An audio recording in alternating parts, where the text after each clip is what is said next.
ভর্তি চলছে। সৃষ্টির শিক্ষা পরিবার, শিক্ষা সেবায় একটি নাম, একটি বিশ্বাস।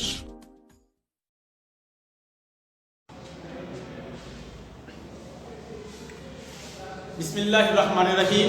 অষ্টম শ্রেণীর সুপ্রিয় শিক্ষার্থী, আসসালামু আলাইকুম। আশা করি তোমরা সবাই ভালো আছো। আমিও আলহামদুলিল্লাহ ভালো আছি।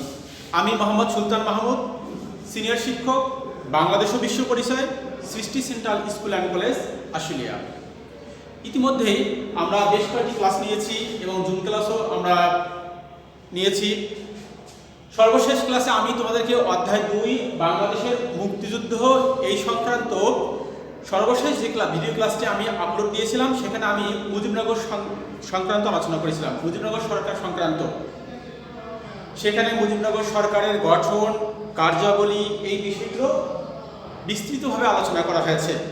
আমরা এরই ধারাবাহিকতা আজকে আলোচনা করব পার্ট 6, মুক্তিবাহিনী গঠন ও কার্যক্রম।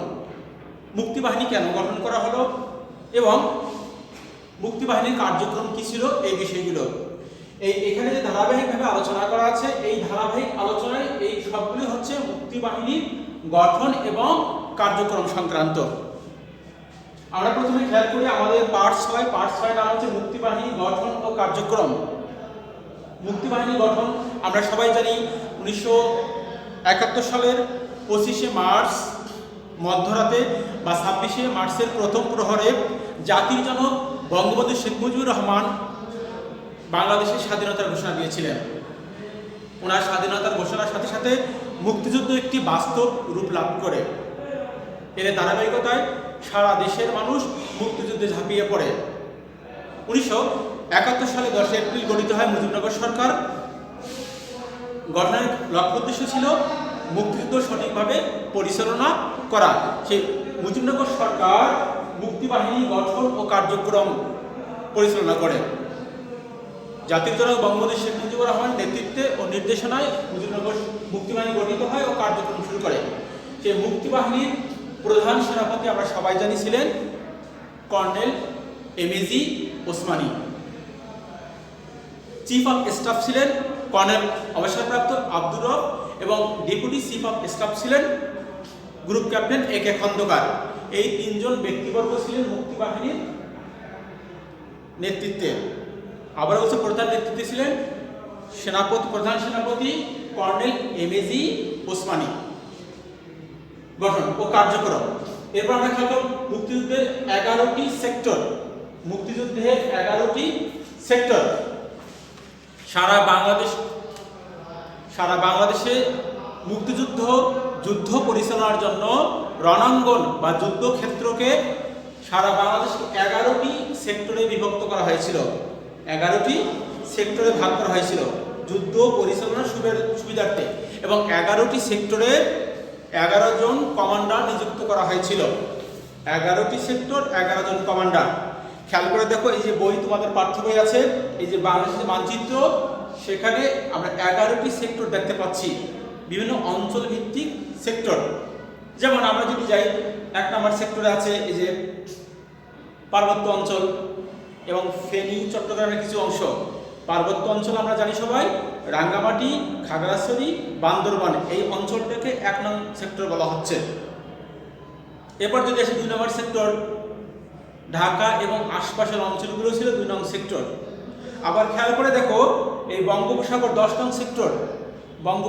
সাগরের মধ্যে পাকিস্তান হানাদার বাহিনী পাকিস্তান থেকে অস্ত্র রসদ বোঝাই জাহাজ বা পাকিস্তান বাহিনী যেন সাগর দিয়ে আক্রমণ করতে না পারে, সেই জায়গাটাকে সুরক্ষিত করার জন্য পাকিস্তান বাহিনীর আক্রমণের বিরুদ্ধে প্রতি আক্রমণ করার জন্য 10 নং সেক্টরটি সাগরের মধ্যে অবস্থিত ছিল।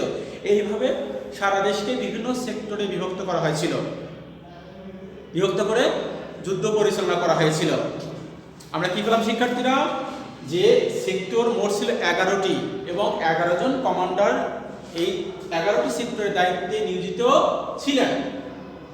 11টি সেক্টর পেয়েছি আমরা, তোরা পাঠ্য বই থেকে মিলিয়ে বাংলাদেশের মানচিত্র বের করে অঞ্চলগুলো বের করার চেষ্টা করবে।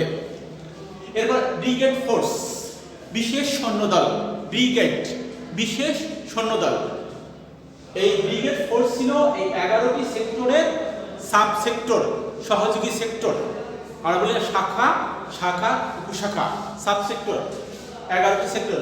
ব্রিগেড ফোর্স, এই ব্রিগেড ফোর্সের দায়িত্বে ছিলেন তিনজনের নামের আদ্যক্ষর প্রথম অক্ষর দিয়ে নামকরণ করা হয়েছিল ব্রিগেড ফোর্স। যেমন আমরা বলি normally brigade force S K Z, অনেক সময় এমসিকিউ থাকে এস কে জেড। এসতে শফিউল্লাহ মানে কে এম শফিউল্লাহ, কেতে খালেদ মোশাররফ, আর জেতে জিয়াউর রহমান। আমরা কি পেলাম? ব্রিগেড ফোর্স ছিল তিনটি, S K Z, K M Shafiullah, Khaled Mosharraf এবং জিয়াউর রহমান। ব্রিগেড ফোর্স, যদি প্রশ্ন আসে ব্রিগেড ফোর্স কি, বলতে ব্রিগেড ফোর্স হচ্ছে সাব সেক্টর, সাব সেক্টর বা বিশেষ সৈন্যদল নিয়ে সাব সেক্টর। এসকেজেড পেলাম। এরপর নিয়মিত বাহিনী ও অনিয়মিত বাহিনী। নিয়মিত বাহিনী আমরা বুঝতে পেরেছি, নিয়মিত বাহিনী অর্থাৎ যে বাহিনী নিয়মিত থাকে, কিসের জন্য? যুদ্ধ করার জন্য প্রস্তুত থাকে।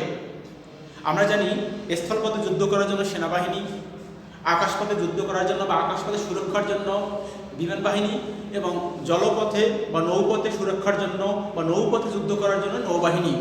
এগুলো নিয়মিত বাহিনী। এই তিনটি বাহিনী ছাড়াও ছিল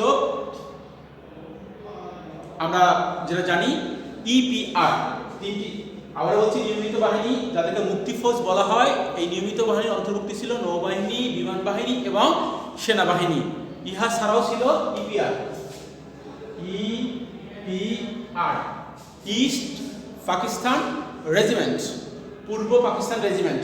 এখন আমরা বলি না শিক্ষার্থীরা যে BGB, border guard of Bangladesh, সীমান্ত পাহারা দেয়। এই বর্ডার গার্ড অফ বাংলাদেশের পূর্বের নাম ছিল ইপিআর, ইস্ট পাকিস্তান রেজিমেন্ট। এই ইপিআর সীমান্ত পাহারা দিত তখন। এই নিয়মিত বাহিনী অন্তর্ভুক্ত তারাও ছিল ইপিআর, ইস্ট পাকিস্তান রেজিমেন্ট, যার বর্তমান নাম BGB, border guard of Bangladesh. এবার অনিয়মিত বাহিনী। অনিয়মিত বাহিনী কেন হলো একটু পরে বুঝবে যে অনিয়মিত বাহিনী মুক্তিযুদ্ধের সময় যারা দেশের টানে জীবন বাজি রেখে যে বিভিন্ন পেশার মানুষ অংশ নিয়েছিল, ছাত্র, শিক্ষক, আইনজীবী, ডাক্তার, সাংবাদিক, সাহিত্যিক, কবি, শ্রমিক, দিনমজুর, প্রত্যেকটি পেশার মানুষ অংশ নিয়েছিল। তারা অংশ নিয়ে তারা যুদ্ধ পরিচালনা করেছিল। এদেরকে নিয়েই অনিয়মিত বাহিনী গঠিত হয়েছিল। এই অনিয়মিত বাহিনীকে বলা হয় ফ্রিডম ফাইটার বা গণবাহিনী। ইতিমধ্যে সর্বশেষ ক্লাসে শুনেছ যে গণবাহিনীর সদস্যদেরকে মুজিবনগর সরকার প্রশিক্ষণের জন্য ভারতে পাঠিয়ে দেয়, কিভাবে অস্ত্র চালাতে হয়, কিভাবে যুদ্ধ চালাতে হয়, পাঠিয়ে দিয়ে তারা আবার দেশে ফিরে এসে তারা যুদ্ধ করে। এরপর আঞ্চলিক বাহিনী। এই মুজিবনগর সরকারের মুক্তি বাহিনীর এই বাহিনীগুলো ছাড়াও অঞ্চলভিত্তিক বিভিন্ন বাহিনী গঠিত হয়েছিল।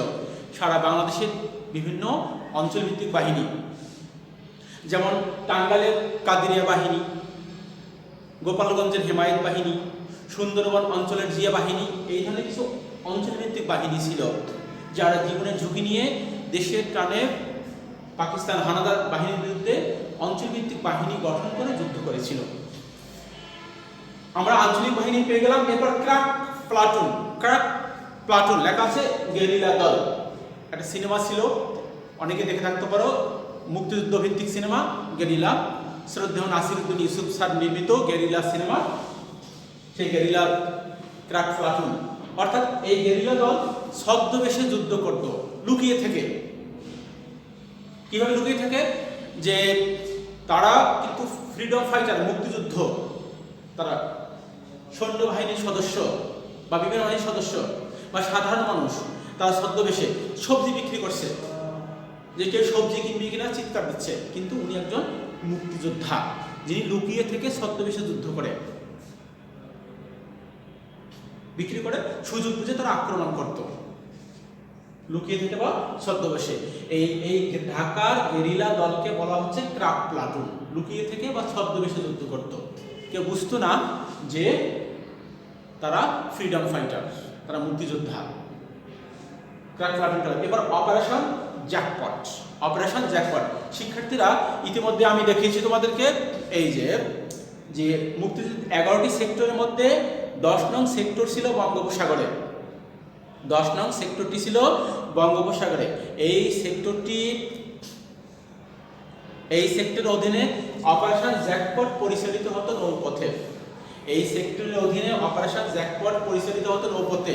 আমরা বলছি মুক্তিযোদ্ধাদের নৌপথে পরিচালিত অপারেশন কার্যক্রম হলো অপারেশন জ্যাকপট।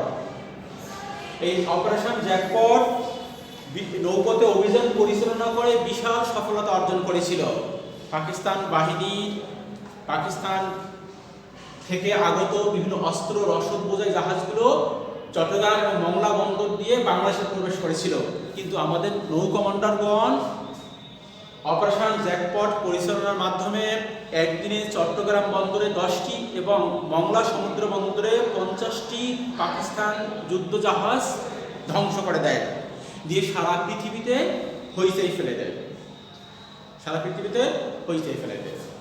হইচই পড়ে যায় যে অপারেশন জ্যাকপটের কার্যক্রমে। শিক্ষার্থীরা, আজকে আমরা আলোচনা করলাম পার্ট 6 মুক্তিবাহিনী গঠন ও কার্যক্রম। এই বিষয়গুলো আমরা ধারাবাহিকভাবে পড়ার চেষ্টা করেছি, আলোচনা করার চেষ্টা করেছি। পাঠ্যবইয়ের সঙ্গে মিল লাগবে, পার্ট 6 বের করবে এবং পড়বে যে সেক্টরগুলো ব্রিগেড ফোর্স, নিয়মিত বাহিনী বা মুক্তি ফোর্স, অনিয়মিত বাহিনী বা ফ্রিডম ফাইটার বা গণবাহিনী, আঞ্চলিক বাহিনীগুলো, ক্র্যাক প্লাটুন কাকে বলে, ঢাকার গেরিলা দল, অপারেশন জ্যাকপট নৌপথে পরিচালিত অপারেশন। আশা করি সবাই বুঝতে পেরেছো। আর কারো যদি কোনো প্রশ্ন থাকে, সমস্যা থাকে, আমাকে তোমরা মেসেজ করার চেষ্টা করবে, আমাকে তোমরা জানাবে। তা সবাই ভালো থাকবে। আল্লাহ হাফিজ।